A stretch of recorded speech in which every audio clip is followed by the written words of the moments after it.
Well, good morning, everyone. Hope you're having a great start to your day today. You know what it is? Question and answer Friday. So we got lots of questions, and that's good. I'm always thrilled that you guys want to participate in our Friday sessions. Zian, how are you? Mike from Norland. Lori, how are you? April. Nice to have you on. Andrea, Niagara Falls. Nativity. And John from Elgin, Illinois. Rhonda, help me, Rhonda. Help. And Renee from Newfoundland. Good morning. Annalisa. Fran from Orangeville. Dale, how are you? And Lynn, nice to have you on. Tina, Nova Scotia. Diane, Thunder Bay. And Eileen, Georgina. Maureen, good morning. And Brian. Linda, St. Jude, Quebec. You know how much I love those Lindas. Leslie, good morning. And Deborah. And Leela. And Stephanie. And Bobby Kitchener. And Kelly, London. And Cleveland, how are you? Anna, Stephanie, Georgia, Jane, Tarana, Nina, nice to have you on. Mara, and Evelyn. Guys, we love you dearly. Monica, how are you? And Corrine. John saying something went wrong with the broadcast. Well, it could be your Facebook. Marina or David, Susan, Catherine, Alberta, Jackie. Because on my end, everything is good, okay? So a lot of times Facebook could be your Wi-Fi.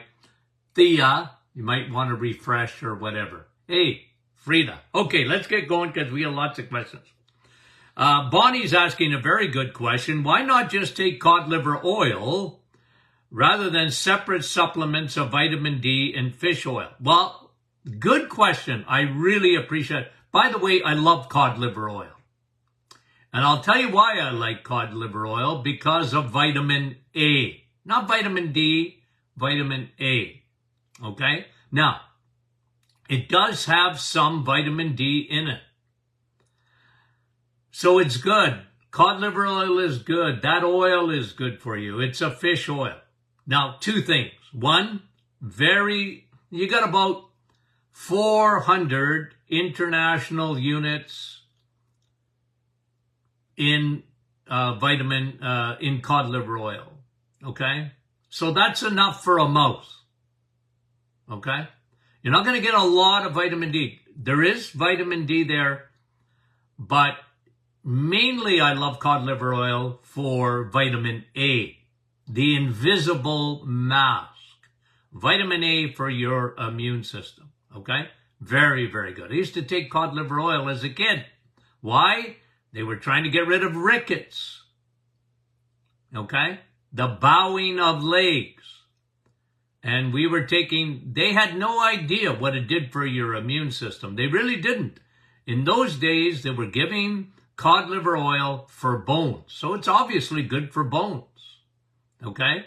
Combination of vitamin A and vitamin D and the fish oil. Now, the other thing that cod liver oil doesn't have is high DHA. Okay? So you guys know this. I am very, very big on DHA. Okay? So when you talk to me about omega-3, love it.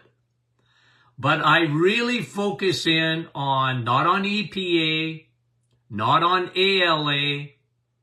I focus in on DHA. You know why? Because your brain is made up of DHA fat.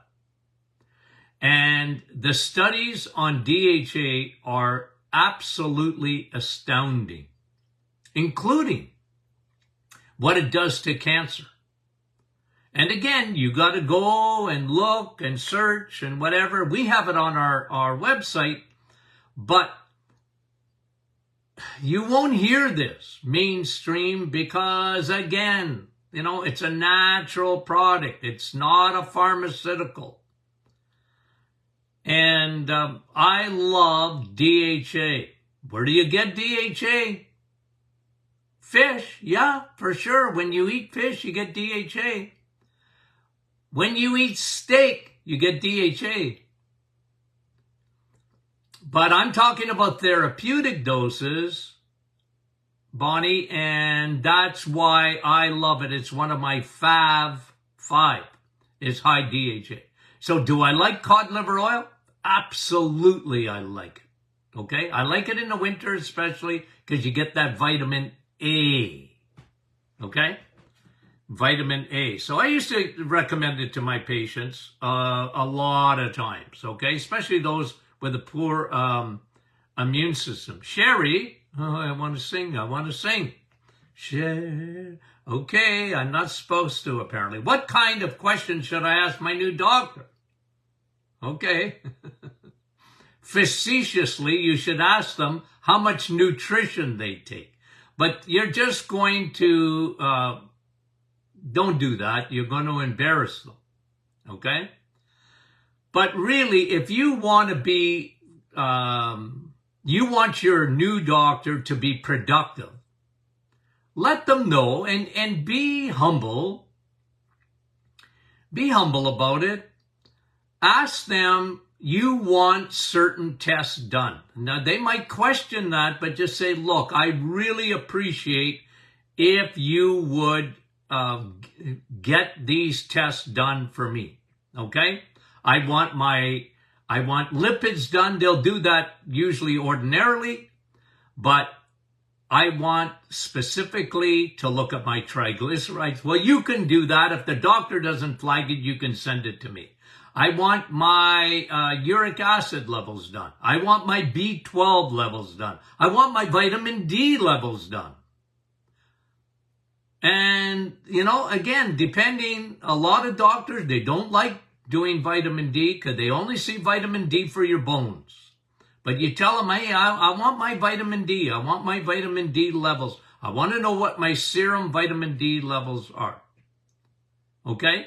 You get those biomarkers. I want my CRP done. C-reactive protein. What is that? It's an inflammation marker. Please do that for me. All I have to do is tick off a little bracket there, a little box on a blood test requisition. It's nothing for them. But you might run into a little opposition, so be humble, but be firm. I want this done. These numbers are important to me. Okay? These numbers are important to me. B12, absolutely need to know what your B12 is. Vitamin D, that kind of thing, Sherry. Thanks for that question. Okay, Donna wants to know about the little eye bumps, yellowish, the xanthelasma. That is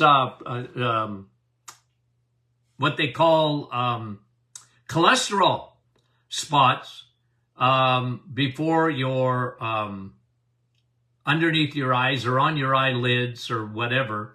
I never worried about them too much. Some people just happen to develop that. It has nothing to do with heart disease. It doesn't make anyone more susceptible to anything. It's the way you process cholesterol. Your body needs cholesterol. Never bothered me when I saw it. Usually, sometimes there would be some connection to fatty liver, and some connection sometimes to a gallbladder that was gummed up, not eating enough fat. Okay? Because if your gallbladder is gummed up, you're not eating enough fat. Use it or lose it.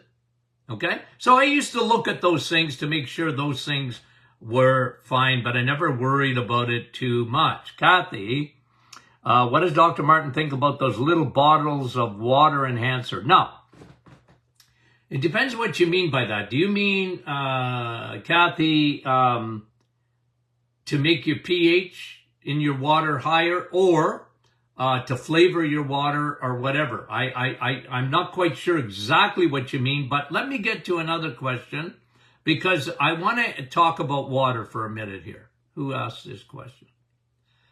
Okay, Nancy. We know how important water is to our bodies. Good for you. I want to purchase an RO system. Someone said that alkaline water is very important. Your thoughts? Yeah, alkaline water is important. Okay? Now, tap water is slightly alkaline. It's not acidic. Do I recommend tap water? No. Okay, I don't. You better filter it. And then, what I tell everyone, add a pinch of salt. Not table salt, but either Himalayan or a good kosher salt, like a Celtic salt or whatever. And automatically, what makes pH water? What makes alkaline water? Minerals. That's why I like spring water. Spring water is a very alkaline. Like, oh, doc, I want to get it to 9.2 alkalinity. Okay? Does that really make a difference? Not really. Because your body, you have to understand something about your body. Okay? And I was online this morning with our Facebook group. Okay? I think that's where I saw it. It's in our Facebook group. People talking about acidic food. And guys, I get a migraine when I read that. Because go to 99% of doctors who haven't taken even an hour of nutrition. And I hate to be negative about the naturopathic profession, but I'm going to be negative on nutrition for a minute. Because hook, line, and sinker, they follow this vegetables and fruit are better than meat and eggs and cheese. And the reason they say it, the number one reason, is because eggs, meat, and cheese, especially meat, are acidic. No, they're not. They're not acidic. They're not. Your body has a buffering system. Built-in baking soda. I'm serious. And your body keeps its pH in a very, very, very tight range. So this whole idea, like have a tomato. Will we all agree on something? Can we agree on something? A tomato is acidic. Its pH is very acidic. A lemon is acidic. True or false? Yeah. But your body, that doesn't make you acidic. Soon as you take a tomato, your body releases baking soda to make it alkaline. Okay? And someone was putting there, oh, if I eat eggs, meat, and cheese, my uric acid goes up. Hello? No, it doesn't. You see? Okay. My nose is itchy. Listen. Linda, listen. Okay? It's straight biochemistry. That's not how your body operates. Its pH is very tightly controlled. So are lemons bad for you? You put lemon in water, is that bad for you? It's very acidic. Yeah, but it actually makes you alkaline. Okay? So does a tomato. And so does steak. And when you're talking about uric acid, okay? And, oh, doc, my uric acid has gone up. Okay, that's a biomarker. But do you know what makes uric acid go up? And for years of the king's disease, gout, and blah, blah, blah. Well, the king is eating too much meat. No, he wasn't. The peasants were eating meat too. What do you think they were living on? The king was drinking too much beer, and the king was drinking too much alcohol. And fructose. That's what elevates uric acid. Uric acid is a byproduct of fructose. And the reason we see so much gout today is because of high fructose corn syrup that is found in soda. It's found in every crappy food in the middle aisles of your grocery store, including cereals.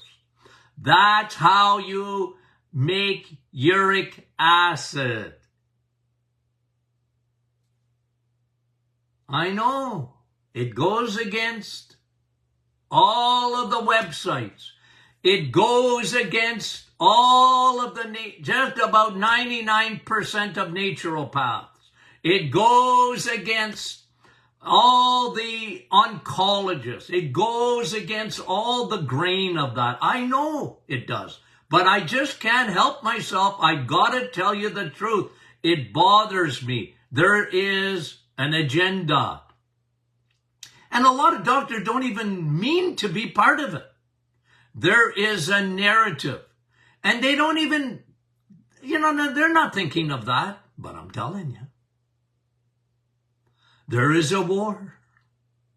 There's a war going on. I've talked to you about the war on vitamin D. And I'm going to tell you there's a war on red meat. Cancer. Facts. Cancer thrives on sugar. Fact. And anything that breaks down in sugar rapidly. Fact.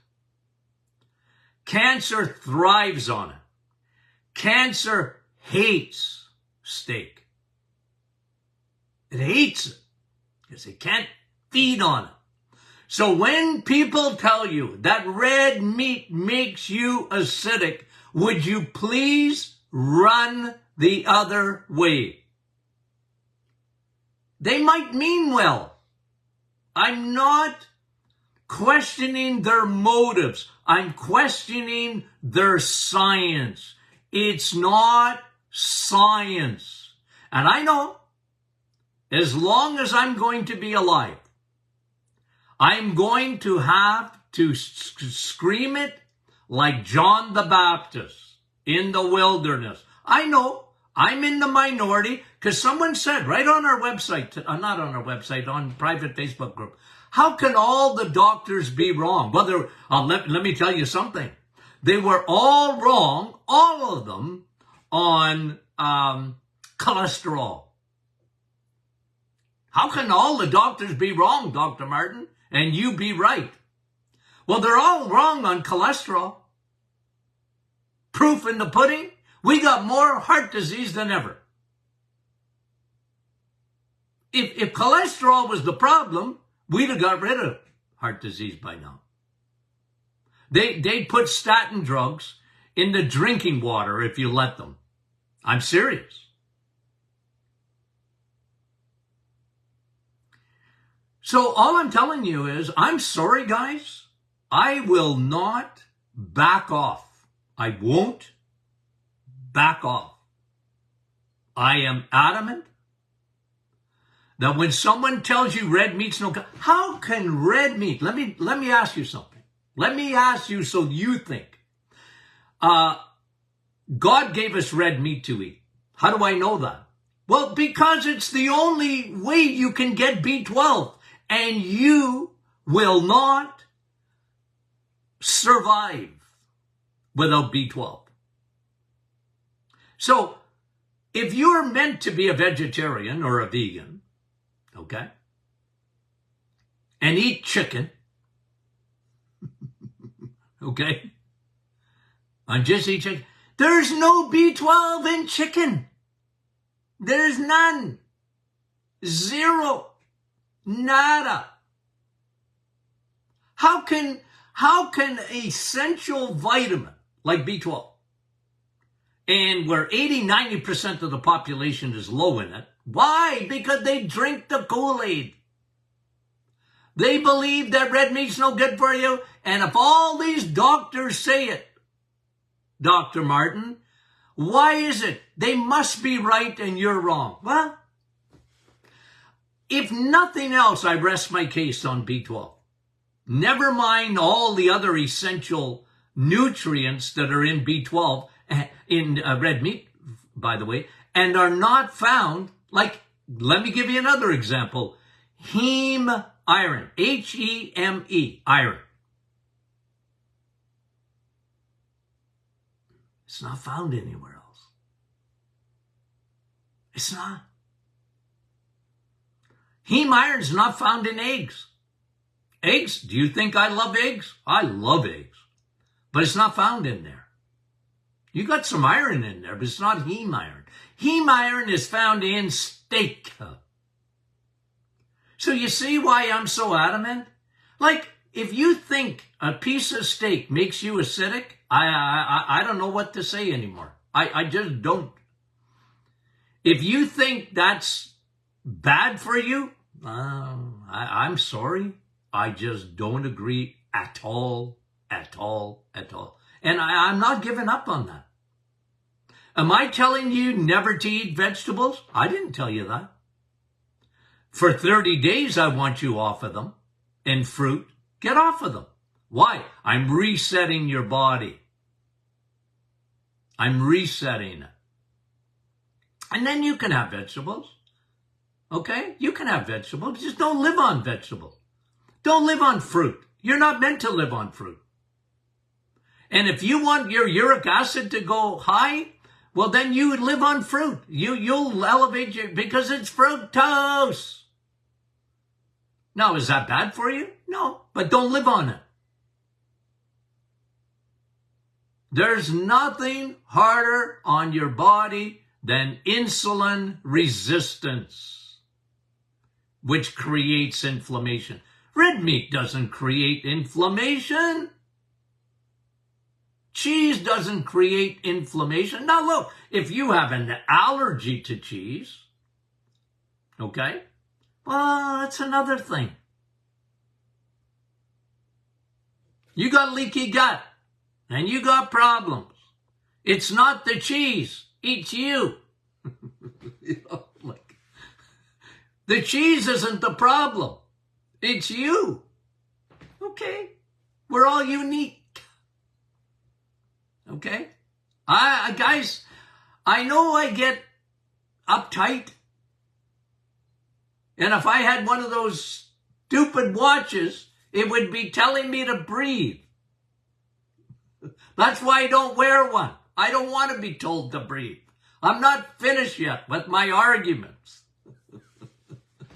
No, but guys, you know, I actually went on there this morning and I couldn't take it anymore. Okay, I couldn't. Like, you're entitled to your opinion. I mean that. You're entitled to it. But that's, you remember Dragnet? Now, you got to be my age to remember Dragnet. Just the facts, ma'am. Just the facts. And that's the facts. That's how your pH operates. Okay? And when the only way you're going to have to fight acidity is when your kidneys are not functioning properly. It's at the kidney level. And I'll tell you, what makes kidneys go south is sugar, my friend. Not meat, not protein, sugar. Okay, I'm breathing. I'm breathing. Back to my question. I'm never going to finish. I will never finish because I get, Laura is saying, What is the optimum amount of protein per kilogram? Laura, look, I appreciate the question. Okay? I do. Like I don't count calories. Okay? I don't. I really don't like counting protein. I don't. Okay? Now, I'm not saying you can't do it. I'm just saying, for me, it's like asking me to count calories. What does it mean? You know me. Here's what I'll say about protein. Protein is the king of the castle. Carbohydrates are the dirty rascal. Okay? But I like protein with fat. It's the way it should be. Fat and carbs, you got a donut. Okay? Fat with carbs. That's no good. But think about this. How does God provide protein, the most bioavailable, with fat, which doesn't make you fat? Eggs, eat all of them. Eat the yolk, because you're going to get protein very high. And you're going to get fat in the yolk. Very good for you. The absorption of protein is much more bioavailable when you combine it the way nature combines it in fat. Protein, fat. Look, am I against protein shakes? No. Okay? The best protein shake is made of bone broth. Okay? It is. Because it's collagen protein. It's excellent. I love it. Okay? I like when you put it in with Dr. Martin's Perfect Smoothie. Why do I do that? Because now you have dairy fat. You want your kids. Give them Dr. Martin's Perfect Smoothie with dairy fat and protein.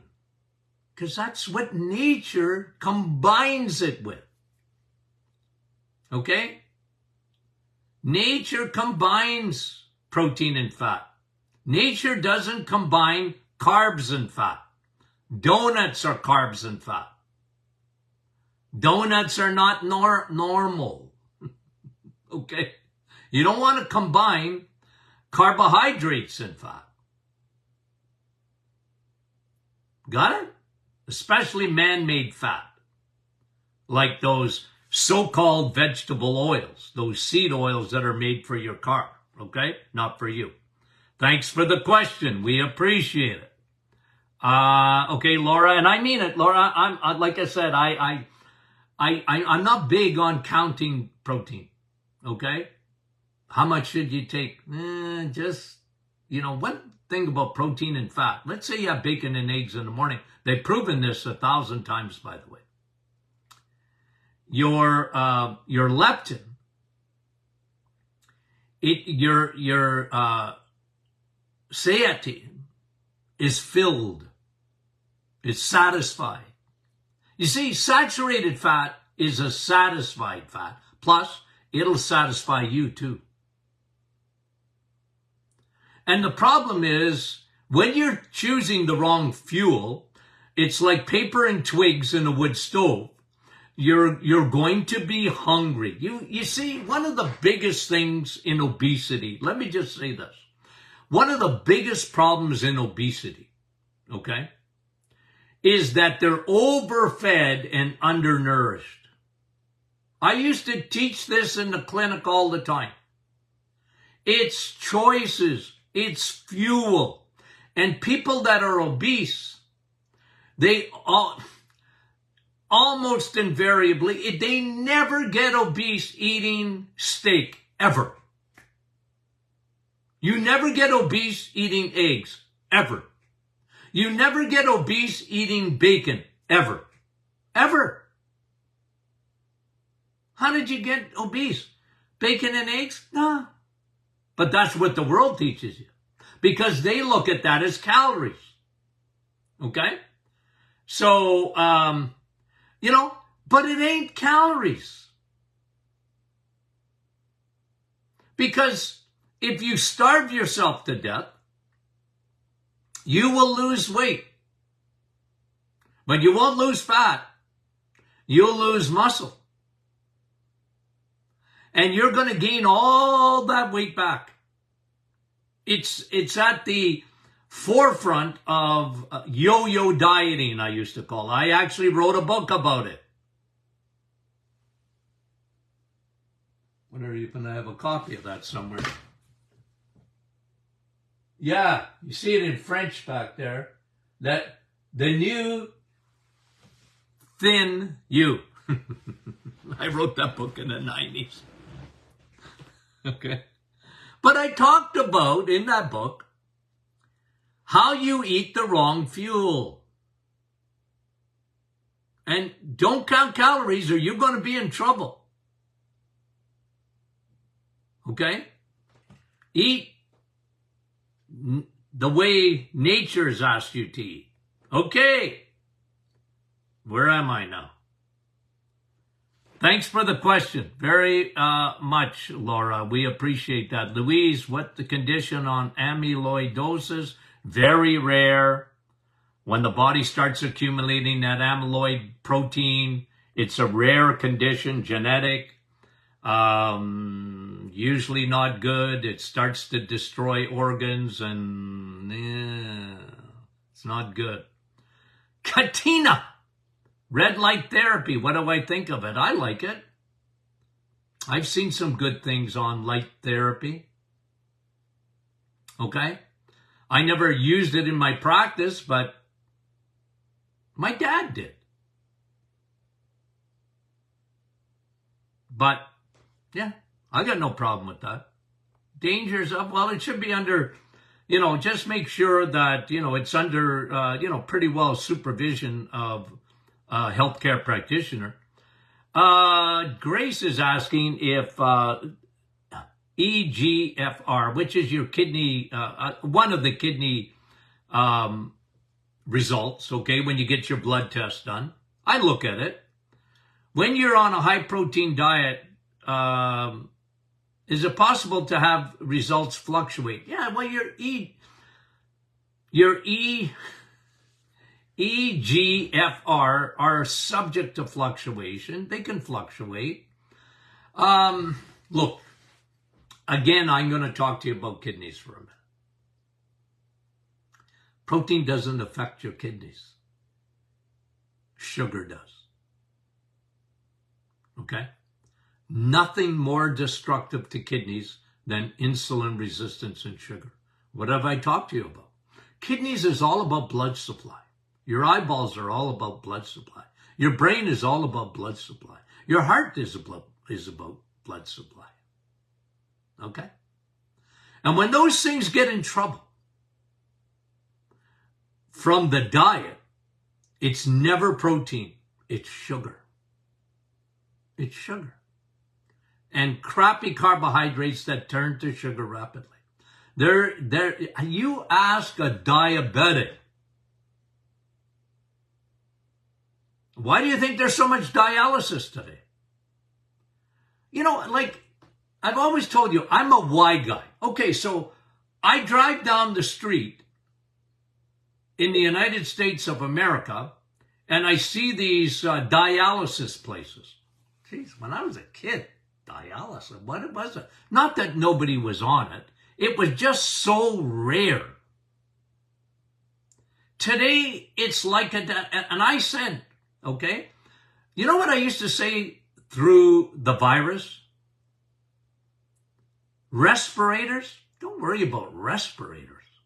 I used to say, worry about dialysis. Because their kidneys are going to shut down.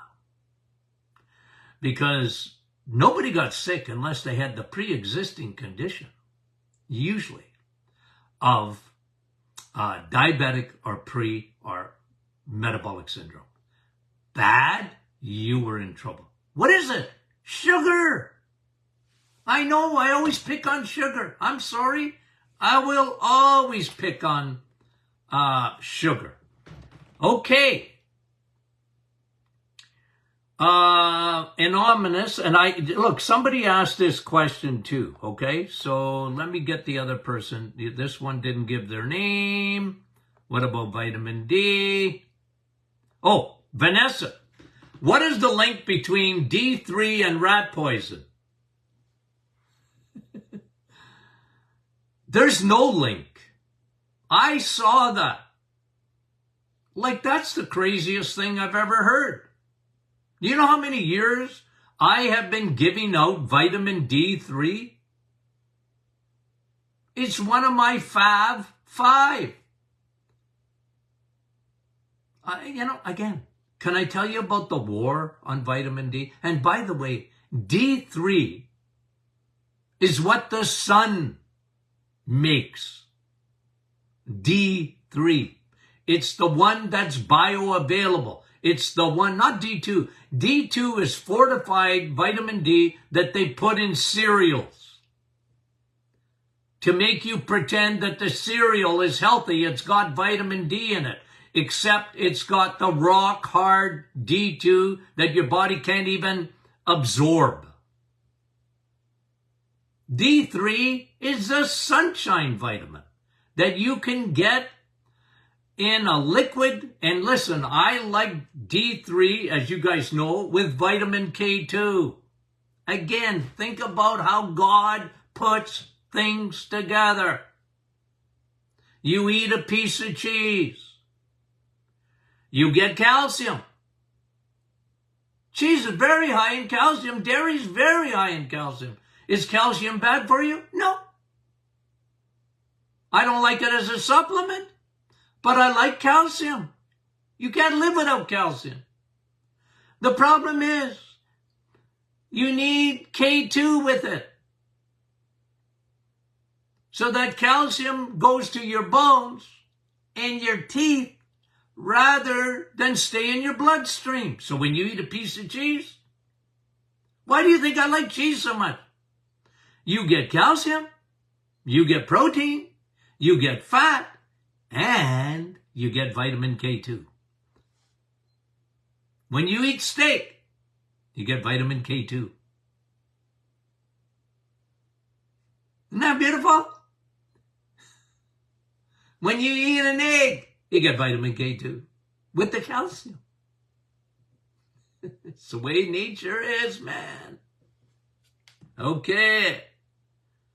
Yeah, like rat poison? That's craziness. Gonna kill you? Well, all my patients would have died then. 40 years ago. They'd all be dead if it was rat poison, vitamin D. You know how many years I've been taking vitamin D? When I can't get in the sun? And take the D3. And take it with K2. Okay, don't get too excited. Okay, we talked about water. Cornelius or Anna. I have a question. Is low cortisol the same as high cortisol? No, it's not the same. Okay, it's not the same. High cortisol is, okay. Now, where does cortisol come from? The adrenals. And low cortisol is when those adrenals get exhausted. Okay? Adrenals are the size of chestnuts. Okay? On top of your kidney. Adrenal, on top of your kidneys. You should know where they are. Okay? And when someone, and this is what I talked about in the 80s. When someone gets chronic fatigue syndrome, they get adrenal exhaustion. And their chestnut size adrenals shrink to the size of a pea. So, they're not the same. But they come from the same thing. Stress, too long, prolonged. and they tip over the edge, and they get exhaustion. Okay? That's the difference. Okay? And okay. I like the question. Thank you, Anna. Judy, if you're eating beef and they consume grains, does that cause inflammation in the body? No, it doesn't cause inflammation in the body. Okay? Now, it's better to have grass-fed beef. It's better. Okay? I like to do this, okay? When it comes to beef, you have, all of it is good. All of it is good. All of it is good. Grass-fed, the best. Better, best. Beef, grain-fed, whatever. Better you eat that because it's got B12, it's got heme iron, it's got everything in it. Okay? It's got everything in it. And it's better eating that than eating a granola bar. It's better eating that than bring me any vegetable on the planet. Most people bring me broccoli. Okay? They say, well, I heard that's the best food in the world. I said, well, I'm going to compare it to steak, and it's no comparison in terms of nutrients, in terms of vitamins, in terms of minerals, in terms of all of that. So you get a piece of red meat, better. You take a grass-fed, and you got best. Okay? You got best because it'll be even higher in DHA. There's DHA in grain-fed beef. Don't give yourself a headache, guys. There's better, and then there's best. And there's nothing better than steak. An egg is not as good as steak. It's good, but it's not as good as steak. It's not. Okay? Okay. I got to get going because I am very slow today. Good question, Judy. Lise, they say that cheese deletes absorption of magnesium. No.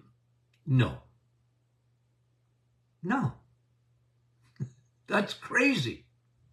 Okay? It's not a crazy question, but it's crazy that they said that. How does that happen? How does cheese, which has magnesium, by the way, decrease your absorption of magnesium? I don't get it. There's no basis for that statement. It's silly. Eat your cheese. How to balance potassium, magnesium, and calcium? Well, eat cheese. And by the way, there's a lot more potassium in steak than there is in a banana. Okay? I know, eat your bananas for potassium. Well, there's more potassium in steak. Did you know that? Okay, I know, I'm getting uptight. What tips do you have, Wendy, for eating on a lengthy road trip? Well, if you can, you bring some snacks.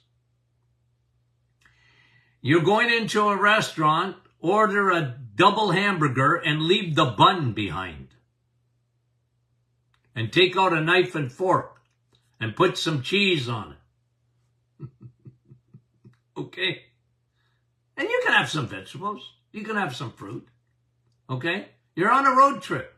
I just came back. Okay? And, yeah, it's harder, but it's certainly doable. Okay? And try and avoid the fast foods as much. I like McDonald's, guys. You know why I like McDonald's? Coffee. make good coffee. For me, I mean, coffee's taste, right? But I don't like the food in there. Okay? I don't. Okay. Anna. Okay, and let me close with this, and I'll have to get back to, I think, the others. Sandy asked about cortisol. It's supposed to have a calming effect, but for some it does the opposite. Yeah, well, everybody's different, but the vast majority, 99.9, I can tell you, I've been using cortisol formula for many, many years. It calms them. It lowers the cortisol. It balances that. Okay? But it shouldn't have the opposite effect, but some people, hey, what can I tell you? Okay. Let me finish with this. Anna, does anyone know why Dr. Martin suggests intermittent fasting? Okay? Instead of a 72-hour fast. I'll tell you why. Okay? I'll tell you why.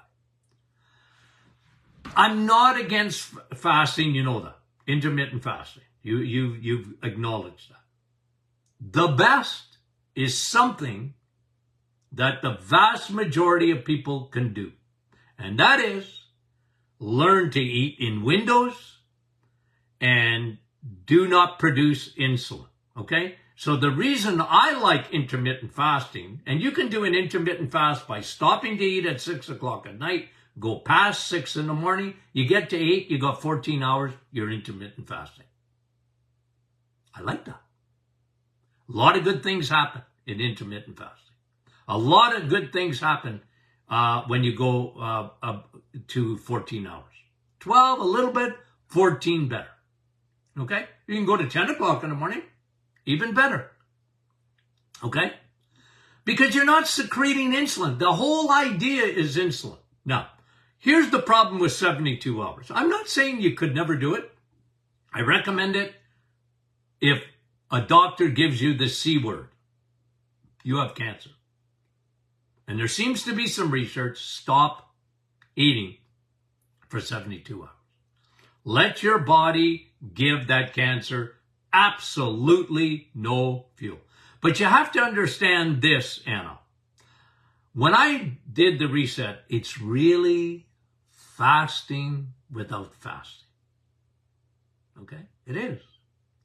Because when you eat the right fuel, when it's so high in nutrients, that's why I don't like keto. I'm not big on keto foods, because they're not nutritious foods. What keto is meant to be eaten naturally, which is eggs, meat, and cheese. Okay, you can do a little bit of vegetables, very small amount, and fruit, very small amount, and you can eat keto. That's, if you're going to eat keto, eat like that. But I'm big on nutrition. I'm big on nutrients. And so if your body is burning 99% octane, your ATP, which I discussed yesterday, when your mitochondria are burning the right fuel, you get very little waste. And you need very little insulin. Very, very little. And really, ultimately, that's the goal of fasting. You're detoxing. But you can do it and still eat. Now, I like not eating at night. I like especially the intermittent fasting at night. 72 hours, here's what they've found. You know what happens in 72 hours? You don't eat at all. You're drinking water and coffee, I hope. Your uric acid levels go up.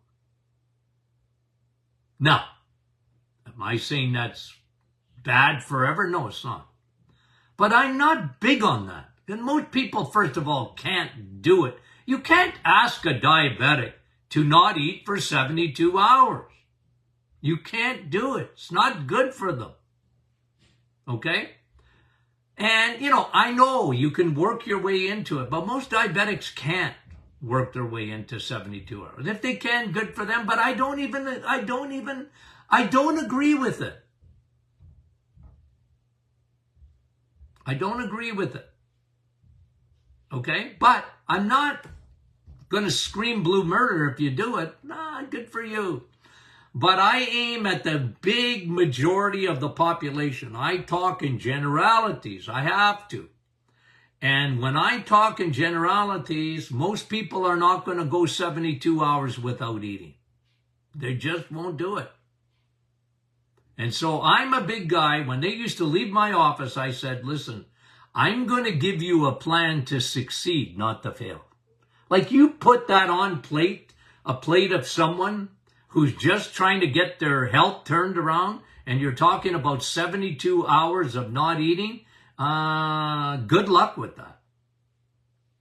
So I hope you understand where I'm coming from. Yeah. Again, you can do it, good for you. I'm not against that, per se.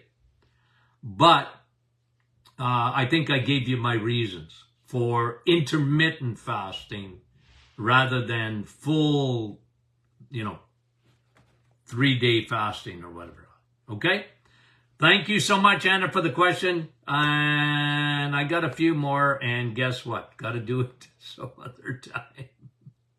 Okay, guys, I never get to the end. Okay.